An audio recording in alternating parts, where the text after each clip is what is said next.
My name is Cori Faklaris. As Jose said, I'm here to talk to you about the SA6 psychometric scale.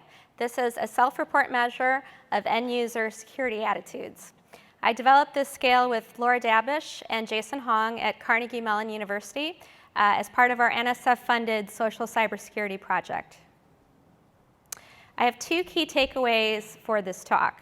First, SA6 is a very lightweight tool to quantify and compare people's attitudes towards using recommended security tools and practices. And also, our scale may help to improve predictive modeling of who will adopt such behaviors. Now, when I say SA6 is a lightweight tool, it fits entirely on this slide. So these are 6 items, the first of which is, generally, I diligently follow a routine about security practices. Second, I always pay attention to experts' advice about the steps I need to take to keep my online data and accounts safe. Thirdly, I am extremely knowledgeable about all the steps needed to keep my online data and accounts safe. Fourth, I am extremely motivated to take these steps. Fifth, I often am interested in articles about security threats. And lastly, I seek out opportunities to learn about security measures that are relevant to me. And in our conception of this scale, you would score this from 1 to 5, from strongly disagree to strongly agree, and then take the average. Now, when I say SA6 may help to improve predictive modeling, this is our mediation model of how attitude, intention, and behavior itself work together. So in this scenario, you can measure attitude with the SA6 scale and also measure intention with the existing Security Behavior Intention Scale, or ZEEBIS. And for the purposes of this work, but also in your own system, you may be able to collect data from system behavior or self-report on people's actual security behavior. And when you combine these sources together with other inputs, this can lead to better predictive modeling and therefore better targeting of your interventions. Now I'll talk a little bit about our study motivation. We believe strongly that our field does need more reliable and validated psychometric scales. While interviews and observations are the bread and butter of usability testing, a lot of times it's just not feasible or desirable to go through all of this in-depth data. So for large-scale, longitudinal, or time-sensitive research, you really need an online survey form or short paper form that can be given, especially in conjunction with other scales or questionnaires. And of course, if we know users' attitudes along with their intentions and behaviors, that helps us get to our end goal as usability practitioners of crafting tools that are useful, easy to use, and satisfying to our users. And so an attitude scale will help you with this by helping answer research questions such as, how attentive to security advice is a certain user group likely to be, for instance, if you're working in a corporation? Or if, like us, you develop new tools, you might want to know, will this new tool actually help or hurt a user's attitude towards security compliance? So of course, right now, the current state of the art for security scales is ZEEBIS. This is an excellent scale. It measures self-report in 4 areas, which are password generation, proactive awareness, software updates, and device securement. However, it does have a few limitations. It is specific to intentions, but not to attitudes. And also, it has very technology-specific wording, and this could become outdated as usability improves or recommendations change. So we felt our additional scale was needed, especially if you want to conduct theory-motivated research, as we do. Our guiding theory for this work is the theory of reasoned action. This is a theory that underlies the technology acceptance model and also diffusion of innovation theory, in which attitude is very tightly associated with intention and actual behavior. There are other theories, though, that are very useful in usable security that you could use our scale with as well. This includes the elaboration likelihood model, self-determination theory, and protection motivation theory. And turning to our scale development, Our guiding practice for this was to follow best practices for psychometric scale development. And the first best practice we followed was to generate our candidate items for the scale grounded in prior empirical work. So we turned to our collaborator Shavik-Dawes' work on security sensitivity. And this concept measures the awareness, motivation, and knowledge to engage in expert-recommended security practices. But we also tested many different item variations. There are far too many for me to go through. I'm just going to scroll through them very quickly here. But we basically looked for what made sense to experts and non-experts alike, and also which items forced a greater variance in item responses so that we could get more granularity in how we measured attitudes. But also, we took care to collect many other measures that we theorized would relate with security attitude. So of course, there was ZEEBIS, but also the Internet Know-How Scale and Technical Know-How Scale from Kang et al. 2015, and many other types of already validated scales. Again, there's too many for me to go over in this talk, but you can see these in the appendix to our paper. So then with these measures, we wanted to test, as you heard in the previous paper, two concepts, convergent validity and then also discriminant validity. So convergent validity, was our scale positively correlated with these other measures that we thought would relate with attitude? And then for discriminant validity, would our scale vary with respect to certain background factors or past experiences of security breaches? These are things that we hypothesized should naturally vary with your security attitude so that you would have high engagement with security advice, for instance, if you had been a past victim of a security breach. So then we turned to recruiting a large and diverse sample for finalizing our scale items. We did recruit a nice sample from Amazon Mechanical Turk, and we also recruited a sample from a university-run study pool.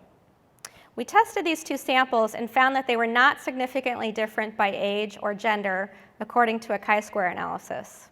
And so we felt confident in combining these two in order to bring the response set up to 475 responses, which met the recommended ratio of 5:1 to 10:1 responses to scale items being tested in the final rounds. Now I'm going to turn to scale validation. So another best practice when creating a statistical model such as this is to repeat the study and repeat these tests in a representative sample with entirely new data to verify that the scale will measure what we think it measures and be reliable. So we asked Qualtrics to fill a panel for us that met age, gender, and income levels tailored to the US population in the latest census data. And you can see here a map of where those responses came from in the United States. So then we did many statistical tests, as the previous paper did. We did many factor tests and then also model tests to make sure that we specified the best model. And SA6 did demonstrate the desired consistency and fit for a good psychometric scale. And so factor loadings were all well above the acceptable bar of 0.4. And then alpha, which measures internal consistency, was 0.84, above the threshold of 0.7. We also had a comparable fit index of 0.91. And the SRMR is an abbreviation for standardized root mean residual. That's another measure of fit that should be below 0.08. And so then we felt confident that the scale that we developed really did measure consistently attentiveness to and engagement with cybersecurity measures. And so from their face, we see that these items, if you scored highly agreeing with these items, that means that you have more attentiveness to or engagement with these measures. If you did not agree as highly, then you will have lower attentiveness to and engagement with cybersecurity measures. So for the rest of the talk, I'll talk about how we validated that this scale measures what we think it measures. So our first research question was, is SA6 positively correlated with ZEEBIS, the leading measure of intention? And yes, our Spearman's rho value was 0.54, indicating that it did have a strong correlation with ZEEBIS. Also, we found in a linear regression that SA6 accounted for 28% of the variance in the ZEEBIS scores in our sample. Now keep in mind, this was a cross-sectional survey study. This was not done at different time periods, so it wouldn't be correct to categorize this regression as indicating cause and effect. In this case, the linear regression just notes how much of the latter score can be determined statistically from the previous score. And for the next research question, do other measures thought to relate with security attitude correlate with SA6? The answer again was yes. We tested 2 different measures of privacy concerns. Both had positive correlations with our security attitude scale. We tested 3 measures of perceived behavioral control, all of which, again, as people felt more behavioral control, they also had higher security attitudes. And finally, we tested measures of expertise and competence. And especially with the Internet know-how scale, we found a strong correlation such that your know-how, your expertise, your confidence, your literacy, those were all highly correlated with an increase in security attitude. For background factors, we found that older people, which we categorized as those who were 40 or older, did have higher levels of security engagement according to SA6. And also, men in our sample had higher levels than women. And also, for socioeconomic status, we found that people who had attended college and people whose households made more than $25,000 a year had higher levels of SA6, which indicated higher engagement with and attentiveness to security measures. Finally, we did find that SA6 varies with past breach experiences. We tested 3 items: whether in the past year you yourself had fallen victim, also whether in the past year you knew a close friend or relative who had fallen victim, and finally, if you've heard or read about security breaches in the past year. And in all cases, if they had heard or read a lot, or if they had experienced a higher frequency of breaches, then they also had a correspondingly high level of SA6. Finally, we wanted to test support for predictive validity. So in our study, since it was cross-sectional, we couldn't actually test people's actual behaviors. So what we did was we collected 10 survey items based on ZEEBIS items that we reworded to ask people whether they had engaged in these actions within the past week that they recalled. And we called this measure RSEC for recalled security action. An example item is, in the past week, I have verified at least once that my antivirus software is up to date. So in our thinking, if you're that concerned about updating, then you would have higher levels of security attitudes. And in this case also, we had a strong relationship between these 2 concepts. And in fact, returning to our mediation model, if you recall, we had found that SA6 was predictive of scores on ZEEBIS. And then in this study, too, we found that ZEEBIS, in turn, was predictive of these RSEC scores. We did find that security attitude, as measured by SA6, also indicated to some extent that it could predict that score on the recalled security actions measure. And so turning to our conclusion, we think that this shows SA6 has potential to improve predictive modeling and targeting of interventions.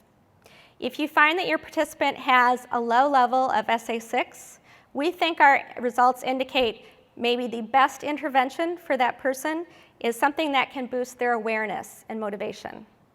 But conversely, if they have a high level of SA6, but perhaps a low level of ZEEBIS, their intention to actually engage in these recommendations, maybe the best intervention is to boost their knowledge, either by boosting their skill or their ability to take action on those recommendations. And also, SA6 can be helpful in your own usability security research in other ways. You can easily administer our scale with other surveys. And you can also answer the same research questions we might care about in our work, such as how attentive to advice is a group likely to be, or does a new tool help or hurt a user's attitude towards security compliance? And you can find a PDF for download at socialcybersecurity.org/SA6 for use in your own research. Also, of course, we think our scale can help measure attitude or components such as motivation in theory-driven research, and it's not restricted to the theory of reasoned action. Elaboration likelihood model, self-determination theory, protection motivation theory, other theories and frameworks all incorporate some sort of attitude concept. Finally, even if you aren't using our scale, if you're curious about it, you can take the security attitude quiz at socialcybersecurity.org/SA6 quiz. We have a very simple form that will spit out a score for you and put it into context for you, whether it's in a low group, about average group, or higher than average group compared with our US population sample. So to wrap up, just to reiterate our key takeaways, we think we've shown SA6 is a lightweight tool for you to quantify and compare people's attitudes towards using recommended security tools and practices. And secondly, SA6 may help to improve predictive modeling of who will adopt such behaviors. As I've mentioned, you can get the SA6 scale at our website, socialcybersecurity.org/SA6. Also, feel free to follow me on Twitter or email me if you want to follow up after this conference with any additional questions. Thank you.